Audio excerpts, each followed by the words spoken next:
The Chicago Bulls have now played 2 games since the trade deadline, both losses, but there have been some things to take away from those games. But more importantly than that, I think that this offseason, which we've talked a little bit about, needs to be loud, it needs to be aggressive, and it needs to feel different if the Bulls really want to discover and establish a direction. But don't get it twisted. The trade deadline was just part 1, and now we're heading into the phase that is going to matter big time for the future of this franchise. And we're talking about 3 things that the Chicago Bulls must do this offseason. We're talking about that.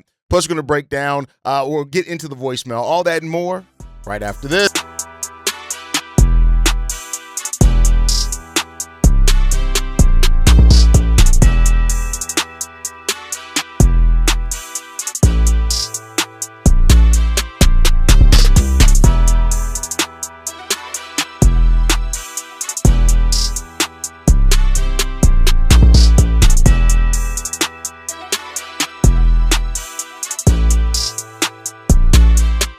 What's going on, Bulls fans? Welcome to another episode of Chicago Bulls Central, your number one spot for everything Chicago Bulls related. I'm the host there, Haize, but more importantly, you guys can follow the channel at Bulls Central Pod on every social media platform we happen to be on. With that said, let's go ahead and get into this content today, y'all. And yeah, man, hey, the Chicago Bulls have set up some stuff with the trade deadline, and you know it is what it is, right? And I appreciate what the Chicago Bulls have done as far as kind of clearing the deck. And I was sitting here with a thought, right?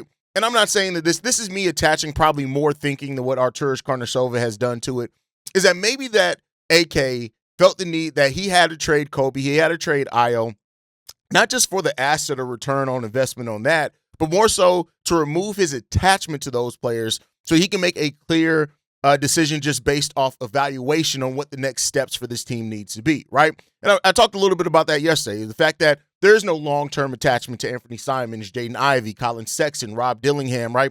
Those players, even Nick Richards, Buzelis, right? So because there's not that long-term kind of thing with those guys that, you know, you can do an honest evaluation of fit, projection, and whatever else you need to do. And maybe AK, who has been a guy that has been very so much attached to his players. I think that's one thing that all Bulls fans can pretty much agree to, is that he's been somebody that's been very attached to his roster, very attached to guys that he's either drafted, brought in, signed, whatever. And so because of that, maybe he felt like, hey, let me clear this deck. I need to really dig in here and evaluate so that we can get out this rut of being in the middle. Now, do I have faith that he's going to be able to execute those things? No, I've said it many times. Until AK shows consistency in those areas, I think it'd be asinine of me or anybody else to really assume that AK is going to get better in some certain areas until he shows it, and we'll see if he can do that. But with that said, I have 3 things that I think the Chicago Bulls need to focus on this offseason, right? The first one, this is one that's most clear that everybody's going to look at. You have to draft well, right? Like, that's the thing. When you look at this roster and the missed opportunities, right? And I get it. A lot of it's hindsight. We all have a problem of getting caught up in it, but you look at the P-Will move. Look at all the players in that draft that went after P-Will. Now, I've always said, hey, those guys weren't projected to go higher. Most of the teams in the top 5 weren't going to take those guys. But it's still, just look at it, it's still a miss. The fact that the P-Will draft did not work out for you, that selection, that draft pick did not work out for you, it really did set your franchise back. You don't get a top 5 pick very often. And because of that, with the Bulls not getting that top 5 pick, and it going on a player that just did not work out in Patrick Williams, that hurt the team. So the first thing is you have to hit on the draft. Now, I was on this even before this roster reset, right? Is that you have to hit. When the Bulls got their own first-round pick back for Zach LaVine, my thought process was, all right, you got your pick back, now make it mean something. And that's what the Bulls have to do here, right? But between all the second-round picks that they have, all their own first-round picks that they have, right, they have to start hitting on these. But you have to value the draft. You just have to. And if the Bulls do end up getting 2 first-round picks in this draft, their own and Portland's, you have to hit on both those picks. No ifs, ands, or buts about it. You have to hit on both those picks. Now, do I think that they're going to hit on both? That's a story for another day, right? But you have. This is one of the most talented drafts in this. You got a chance at 2 first-round picks and 2 second-round picks in this draft. Now, do I think they're going to come out of this draft drafting 4 players? It's highly unlikely. But even if you consolidate some of those picks to move up or whatever you do, hit on the draft. You got to get better value out of the draft. The Patrick Williams missed draft pick. The Dalen Terry. Like, we just traded Dalen Terry. Yeah, we got Guerschon Yabusele back, who through his first 2 games with the Bulls looks really good. But there's also that thing that He's probably going back overseas at the end of the season, so he's not a long-term thing here either. But you could have had Walker Kessler. You could have had Walker Kessler with that. Now, I'm somebody that's more lenient on second-round picks. I don't look at the Julian Phillips pick, and I'm not killing the Chicago Bulls over that. It was a second-round pick. I'd assume who ended up working out. Marko Simonovic didn't work out, but most second-round picks didn't work out. So I'm not going to hold their feet to the fire over necessarily second-round picks, even though you can definitely hit on those too. Look at Ryan Kalkbrenner. Look at Rocco Zakarsky, even though he's more so in the G League. But look at that, right? But you have to hit on your picks. That value your picks better. And whether you have to consolidate to move up to get your guy and make sure that guy is a hit. Hit on your draft picks, right? So that is something that if this next phase that we're focusing on, you have to hit on the draft. No ifs, ands, or buts about it. Hit on the draft picks.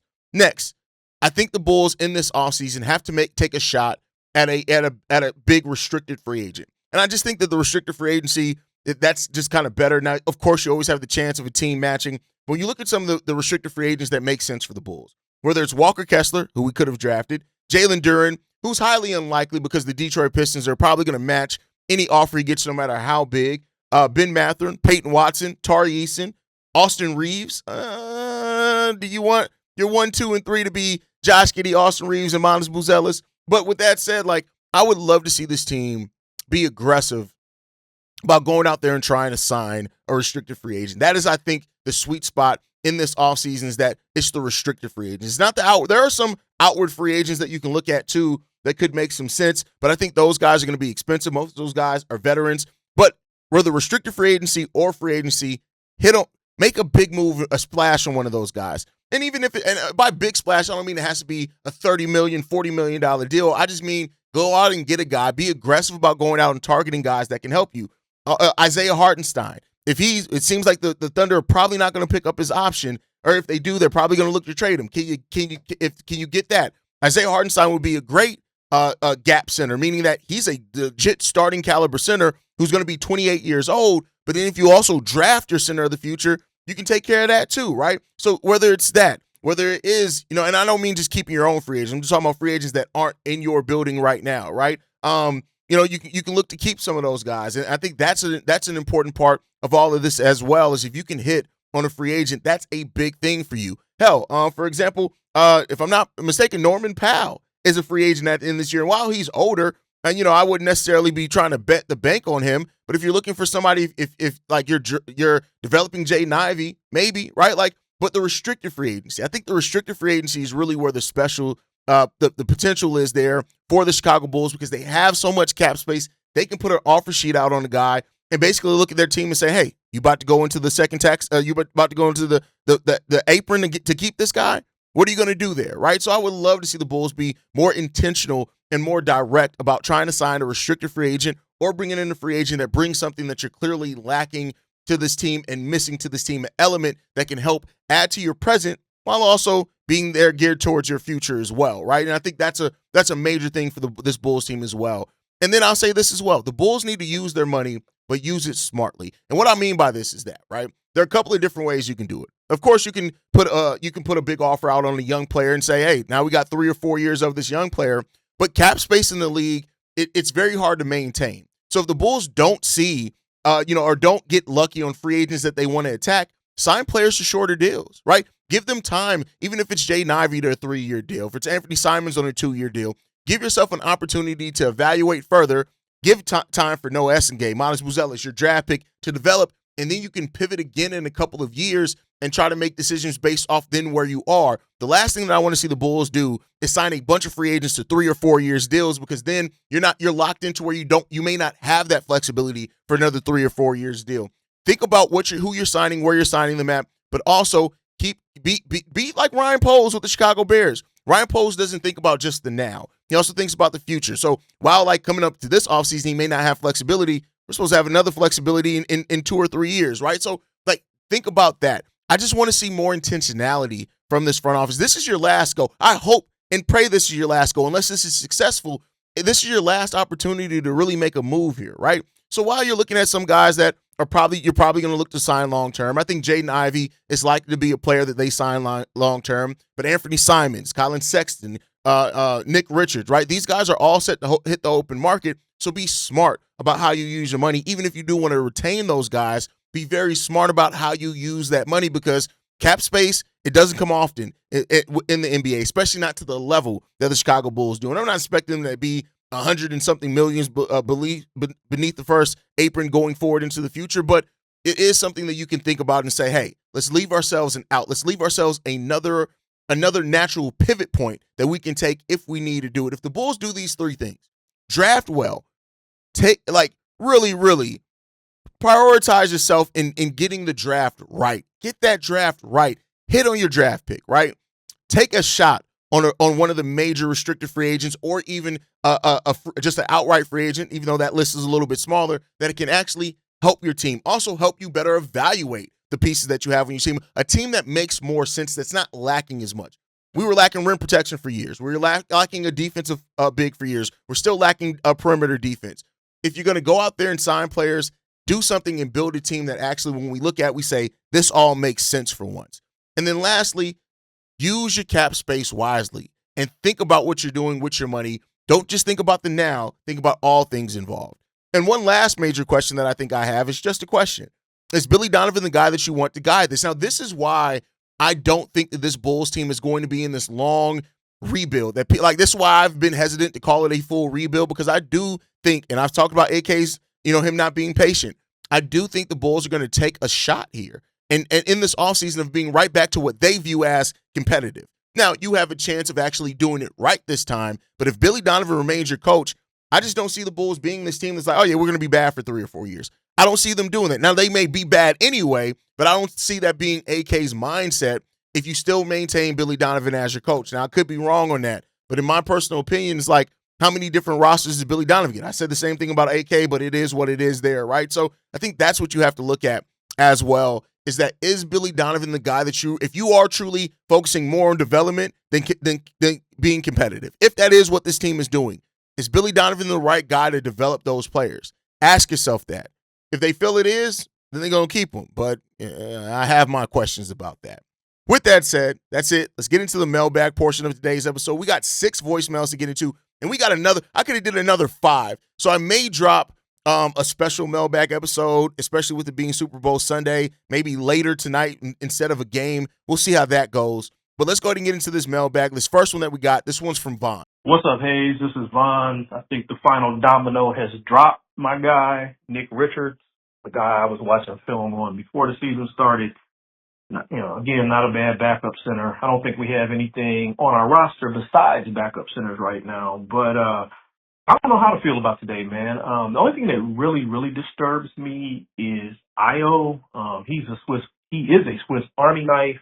Not just the fact that he's a Chicago kid, but he's hardworking. He's obviously worked on his body. You could tell how much bigger and stronger he's gotten. Heck, he's made himself into a 45%, 3-point shooter. Again, he guards 3 positions. He's a combo guard. He can run a little point for you. And now with his shot, he can play the 2 decently. He comes off screens even shooting now. I don't really get that, like swapping Ivy for him. Yeah, Ivy's got more, athletic upside, but I don't think he's ever going to be the basketball player Io is. And maybe I shouldn't say ever. But anyway, this was clearly a move, or the moves were made for them to become more athletic. That's obvious. With Ivy, and it looks like Simons is going to be the guy who I actually like over Kobe White. I think he plays faster. He's more quick twitch, kind of gets his shot off quicker, more decisive than Kobe, not all that stutter stepping and, getting caught up in the lane and all that mess. Now, some of that was just Kobe off timing this year, but I think Simons will fit well with Giddey. I'm that broken record. Giddey and Modest are going to have to fall at some point to the 3 and 4 best players to truly be a contender. I know they're young, but this Kendall Gill crap with Modest being Cooper Flag. Let's just stop the nonsense. Stop the madness. Anyway, I'm okay. I'm going to see what happens. I think the one thing this does solidify, though, is I know there's going to be a lot of roster turnover, but this is a Billy Donovan team for sure. So his ass probably ain't going nowhere. I'm curious to see you provide the breakdown of the financial flexibility, all the exceptions, how you think the second round picks and all that crap may go, for this summer. I don't think this is a huge year for free agency, but there will be more trades in the summer. So I can't wait to get your take on that, brother. Have a great day. I think you just need, Vaughn, I think you just need to wake up, bro. Like, at this point, regardless of what you're saying, we're not a championship team yet, and this team is going to be built around Josh Giddey, Modest Buzelis. I think it's more evident than ever now. I think that is what this team is gearing towards, is building around Josh Giddey's skill set, right? And then you want players that fit in with him skill-wise, and you want Modest Buzelis to develop. Until Billy Donovan pulled him and it's halfway through the third quarter and then most of the fourth quarter, Modest Buzelis was leading us in shot attempts yesterday, and we were winning that game against the number one team in the Western Conference, right? So I think that you're gonna see that. I think your considered desire to state what both these players are, it's far too premature to do that. It's just too premature to do that, and we're not at that state where we can say exactly who or what they are as players yet. Let's give it a couple of years. This is Josh Giddey's only second season into his actual role. In the first part of last season, he didn't get to play that at the level because Zach LaVine was still on his team. He's been hurt this year. So let's see what these players develop into. I think AK is invested in seeing what these players are going to develop into, and let's put the right pieces that can be around them. To your point, what do you need around Josh Giddey? You need a lob threat, defensive big, and you need shooters, and ideally you want wing defenders as well. And that's what every team needs, right? So let's see what we can do with that one. All right, let's get into this next voicemail, man. This one's from Brian Washington. Hey, what's up, man? This your boy B. Washington from the West Side, man. Man, what the hell is going on, bro? I was fine with the Vooch trade, you know what I'm saying, and all that, but this Kobe trade, man, they had way more better offers for Kobe than what they got, man. I'd rather them not had did nothing and just left us with hope of this team getting healthy and start playing better. I'd rather that. And these moves they made, like right now, I'm not understanding anything the Chicago Bulls organization is doing right now. I don't even understand they D-League, they G-League or whatever, development league. They're not developing the players because why is you stacking all these assets and rookies and young players and draft picks and shit? You got a development league. You're not even giving them a chance. So Novo, you as your big guy, you didn't give him a chance. You know what I'm saying? They get these players and they use them, then they trade them off. It's like the Chicago Bulls organization is the development league. We get players come through here just to get some playing time and trade them off. And everybody's talking about the Bulls tanking. We've been tanking since the last time we made the fucking playoffs and not the play-in. The play-in is tanking to me. That's tanking. We tired of that, bro. Like, I'm like, go ahead, move Kobe. Kobe, go get your man, your big man, and let's make a run. We still in the hunt for everything. You know what I'm saying? Right in the middle of the pack. And you going to do this dumb shit? Like, bro, I don't understand nothing they doing. They disrespecting us, bro. As Bulls fan, as the city of Chicago, AK and them is disrespecting us, man. And I feel like going down there and kicking their ass. For real, it's like, what the fuck is y'all doing? I don't understand anything this Bulls organization is doing, man. I can't understand it. I don't get it. All this and you steady making these trades, draft picks, assets.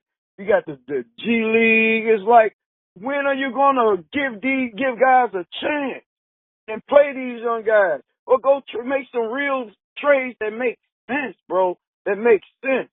I was fine with the Vooch trade, but the Kobe trade, I was fine with them trading them, but goddamn, get something back from them. You know what I'm saying? It's like, what's the point? The point, you're going to have to spend some money on somebody someday. Like, damn, what's the point of this? I don't understand it, bro.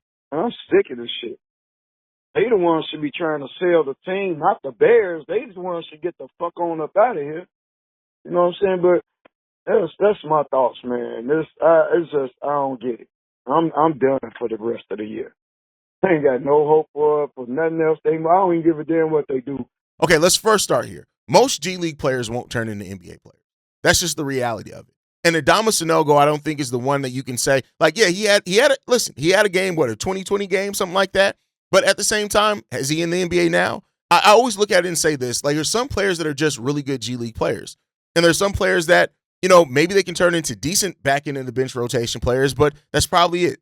You know, Sanogo was never going to be the long-term big here. I think we knew. I think even at the most people looked at it and was like, damn, maybe we can develop a pretty decent backup big here with Sanogo, but he's gone now. So it is what it is. But I do think this move, they have made moves to hopefully long-term wise get them out the middle. Are they going to be successful in that? We'll see. I mean, I can't blame anybody who doesn't have a lot of faith in it. I can't blame anybody who is optimistic about the flexibility that we have. We got to see what we're going to do. That's what this was about, was really about flexibility, and we got to see what they do with it on the next step. Whether you have faith in it or not, got to see what they're going to do and hope that they're going to get it right this time. All right, let's get into this next voicemail, man. This one's from Vikram. Wait, just take, I left that voicemail, I think, yesterday? Take that one away, because I didn't see the new update saying that, Buzelis' contract is, they're just not he's not picking up his player options. So, right now, my thoughts is, that was kind of a really deflating way to end the trade deadline. I don't know, it's just I feel so disattached. I don't know if that's the right word, from this team. Because, Iowa's gone, Kobe's gone. Dude, that Iowa leaving really, that one really stung. And I don't know what this team is doing. I don't know, I wasn't, excited to watch this game. The only thing I really was, really tuned in for. By this game, I mean the game against the Raptors. I don't know. I just don't know how to feel about this team. The only reason why I want to watch is because of Modest. That's the only real reason I would even tune into a Bulls game. But right now, I just feel detached from the team. I don't feel excited by these games anymore. But looking forward into the off season, what AK said, the 2026 off season. So potential targets, Austin Reaves has a player option. We're not getting him. Maybe Haize seems interesting. Walker Kessler, I don't think, we probably will make some sort of play at him, but I don't think we're going to get him because, with that new Jaren Jackson addition, I don't think it's possible. So really, I just, who's even on the market? Clippers traded for Mathurin, so we're not getting Mathurin. Probably just going to re-sign Mathurin because, they don't have their picks in a few, for a few years. So yeah, I don't really know where we would go from this. One thing that I could, this is obviously a pipe dream, but, the whole, okay, you're going to say, no, this isn't going to happen, but, in the off season, if we were to reevaluate, say Giannis says, out of nowhere, just or a player like Giannis says, I want to go to the Bulls. I don't know why they would say that, but say they say that. Like you said, I don't know when you said this, but you said, we could just take on their salary and not have to send the salary back because we have the cap space. That could be an avenue, but that's relying on AK, and I don't feel like I can rely. I think Bulls will look to keep some of the players that they just acquired, but I do think centers like Mark Williams, Yves Missy are still a possibility in the offseason. Isaiah Hart, if the Thunder do not pick up the option on Isaiah Hartenstein, the Bulls should be one of the first players. Well, the first teams, if they are, I think, going to try to get back to competitiveness as soon as possible, they should try to go after Isaiah. And I think even if you draft a young center of the future, still go after Isaiah Hartenstein. He's 28 years old. He'll be 28, 29-ish or whatever it is next season. And then, sign him to a 2 or 3 year deal. And then hope that by then the center that you draft is ready to take over because Isaiah Hartenstein could also come off the bench for you. So there you go. Because that rookie would be on a rookie scale deal. Even if you do end up paying Isaiah Hartenstein $20, $25 million, maybe then, right? So as far as Giannis, I don't think it's going to happen. I'd be glad to be wrong. But like I said before, I don't even know really what that does for the Bulls. It gets a star. But do we think that it's going to be enough to still, look at where Giannis has been without, a roster really constructed around him that could work? He's been right in the play-in or right in exit the first round as well. So, I'll see there, but I think teams, if the Bucks and Giannis finally decide to do what they need to do and separate themselves, they're going to be teams that are ready. Teams are already gearing up huge offers. There are teams that didn't go all in on some trade opportunities this trade deadline because they don't want to give up assets that could be later used to get Giannis Antetokounmpo. So we'll see there. All right, let's get into this next voicemail, man. This one is from Michael Korn. Hey, Haize, Mike Corn here. Yeah, I just saw the news about Io being traded. This reminds me of a Sun Tzu quote, "An evil man will burn his own nation to the ground to rule over the ashes." This seems like what Karnisovas is doing, like burning his team to the ground. What's going on? The man is psychotic. There really seems to be a disconnect with reality, and who's going to stomach his press conference afterwards? There's still 2 hours to go, but no optimism there, to be honest. One positive note I want to conclude with: my Thunder fan friends, our Thunder fans who are friends, said we really got a good one and a good player in Osman Dang. He just had no chance of getting run over there, and hope on having a chance to see some highlights of him, like watching his game. But he was playing. It's really great and refreshing to see how good of a team he was playing with. On the Thunder. I don't know, the Bulls, will they be a facility for him to grow? Who knows? But anyway, love the show. I don't know if anyone can possibly make sense of what's going on. And I think our general manager has hijacked the team from us as fans. Anyway, talk with you later. Keep up the great coverage, man. Thanks. I think you hit the nail on the head there, right? AK removed the attachments from the pending free agents, and he put himself in the evaluation mode. I think that's really what he did. And maybe I'm oversimplifying it, but I think AK as a president of basketball operations that has gotten really zoomed in and close to his players and tied to them, I think that's really what it did. He removed that to remove that thought process of, man, I really just don't want to let X go. Let's go ahead and get rid of him now. Now we can go into this free agency and really be objective of what we have to do. He gets really close to players, and maybe that's what this trade deadline was about. It's about setting the deck and setting yourself up to really be able to be objective about what comes next for this team. Maybe. And maybe I'm giving him too much credit in that as well. All right, let's get into this next one, man. This one's from R-Dub. I had to mess with him. Yo. Hey, it's my bad. Got called pretty much right in the middle of me giving you this call. R-Dub, not Arthur, R-Dub. You already know what it is, but it's all love. Check it out. Have you ever been to a barbecue with the drunk uncle or the granddaddy on the grill, and he like, yo, I got it. People like, hey, watch this, watch that. And he like, nah, I got it. Don't worry about the grill. I got it. Imagine AK was on the grill. Imagine if that was AK on the grill, because that's the best description or comparison I could come up with what he has done this trade deadline. He burnt the food.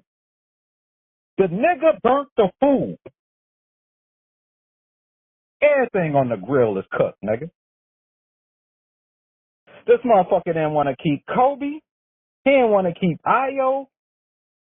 And he didn't want to keep Vooch. And I understand, if you want to make moves, we for the team. So we all like, shit, if you got to make moves, we cool with it. Let's just make sure the moves is the right one. And all the way up until that Kobe one, I'm like, yeah, nah. I'm like, he is moving right. I'm like, shit, I'm looking at all the ingredients in the cart. He about to whip up something crazy. He probably about to whip up something crazy. And then the Kobe trade came, and I'm like, hold on, bro. He ain't putting no seasoning up in this joint.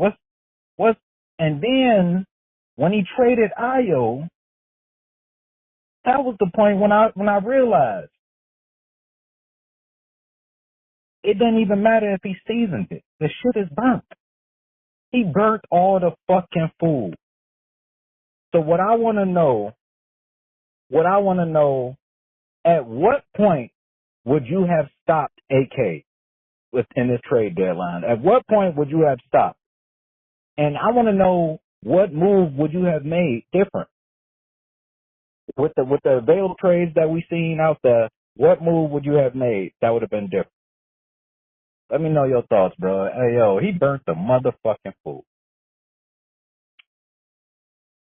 AK started off the trade deadline absolutely cooking. I think the first couple of moves that they made, I was really, happy with the Jaden Ivey move. At that point, I was like, oh, well, they're setting it up in case Kobe leaves. And then they traded Kobe. The Vooch move, I think, was great value for Nikola Vucevic, and what we've heard his value was around the league up until this season. We heard that the Bulls may have to settle for a second-round pick. They got a second-round pick and Anthony Simons, somebody who can put up 20 on your head, right? So I think they got really good value in that one. But then I agree with your analogy of burnt food. It was smelling good, and it was like, oh, well, what are we doing here? Now, as far as what would I have done different, I think because the Ivey and Simons trades were already done, I would have kept Ayo Dosunmu. I mean, that's really the thing that I came. That's the one move that it was just like, there's really not much benefit in that at all to me personally. I would have rather kept Ayo on this team, kept a two-way player, kept a defender. I would have rather done that. But we'll see what happens there. And I think that Ayo could have played with Ivey and XYZ, but we'll see what the future holds. We'll see what they end up doing. But that's the one move that I probably just wouldn't have done. I would have rather even re-sign Ayo in the offseason. And then if you look to move him, you could have moved him at the trade deadline and probably got more leverage because he has more years left on his contract. But that's just my personal opinion. All right, let's get into this last voicemail, man. This one's from Auntie. Nephew, hey, this is Auntie Goons. You know I had to come at you just like getting off work. I can't believe what the fuck I'm hearing. So they trade Ayo motherfucking Dosunmu. Who the fuck is these players that they traded for? And then Billy Donovan, I know you in the motherfucker at the round table with they ass. You just stand right here, chewing gum, and let them do what the fuck you want to do. They ain't got to coach this team. Motherfucker, you got to coach this team. These players got to play on the court. Not AK or Mark. I don't understand. How the fuck you telling us to be patient? Oh, you want us to be patient for the NBA? You made their ass better and made our team the worst team. I just don't know. I just don't know. Being patient for some shit like this, hell, you could have kept the team we motherfucking had. You gonna trade a motherfucking 8 players in the last 48 hours and we got nothing. You got only, how many second round draft picks you got? 12? What the fuck is going on? So who the fuck's supposed to go? Who the fuck is, bro, I can't even get out what the fuck I want to say. This is like between the Washington Wizards and the Chicago Bulls is like the worst front office I ever seen in NBA history. Everything. Baby, listen, I just can't. I can't. I just can't. Hey, I'm gonna always watch your live. I'm gonna be on your podcast, listening to you every morning as I do. But I could not watch this Bulls team. There's a reason why I left Chicago. I'm done with the Chicago Bulls. When I say I'm done, I'm motherfucking done. I'm not gonna watch this sorry ass shit every fucking night we get our ass beat the fuck up. The fuck you mean you finna make this team better? You made the whole damn NBA better. You done traded all our motherfucking players. You still didn't even go why yo. What the fuck you traded them? They didn't carry for? We could have kept them. Listen, I don't know. I just don't get it. This shit is out of control. But alright, nephew, let me know what you think. But this the worst shit in the NBA I ever motherfucking seen. I can't watch this shit. Alright, nephew. You say what, baby? Okay, here I come back. The Ayo trade fallout, man. It sucks losing Ayo. I think it really does suck losing Ayo Dosunmu. Ayo is somebody that just, not just because he was from Chicago, but he embodied what you want a Chicago Bull to be. He's improved every single year. He was efficient. He was tough. He loved this team. And he added so much versatility in how you could set up your roster as well. But hey, it is what it is. They made the decision that they made. I don't agree with it. But now, like I said earlier, now it's about seeing what they do with what they've gotten here. And we'll see what they can accomplish with it. Hopefully they can accomplish something with it. And we'll see, because if you've done all this to then shit on your own hands, it's not really going to work out very well for you. So we'll see what the Bulls end up doing with it. But that's going to end it right for today, y'all, man. The trade deadline hopefully is just an appetizer to something bigger. And the offseason is going to be the main course in that we actually start setting some real things up. Draft capital, restricted free agency, decisions with our own guys, actual free agency. If AK can actually nail, and it's a big if, this summer, the Bulls might finally have an actual path forward. If he doesn't, we're going to talk about another reset in a year or two, right? So there it is, and hopefully at that point with a new front office. Let me know what you guys' thoughts are down in the comments. Do you trust AK with this much flexibility? And is Billy Donovan the coach you want leading this next phase? Make sure you guys like the video, subscribe to the channel as well. You can send us any feedback, questions, comments, concerns. BullCentralPod at Gmail. Oh, hold on. You can follow us at BullCentralPod on every social media platform. You send us any feedback, questions, comments, concerns. BullCentralPod at gmail.com. And lastly, if you want to leave a text message and our voicemail for the mailbag, the number to do so, 773-212-1450. 270-2799. We are the number one spot for everything Chicago Bulls related, but that is thanks to you, lovely and beautiful people. And like I like to end every episode on, go Bulls. Love you guys. See you ready for Can, y'all. Peace. This has been a presentation of the Break Media.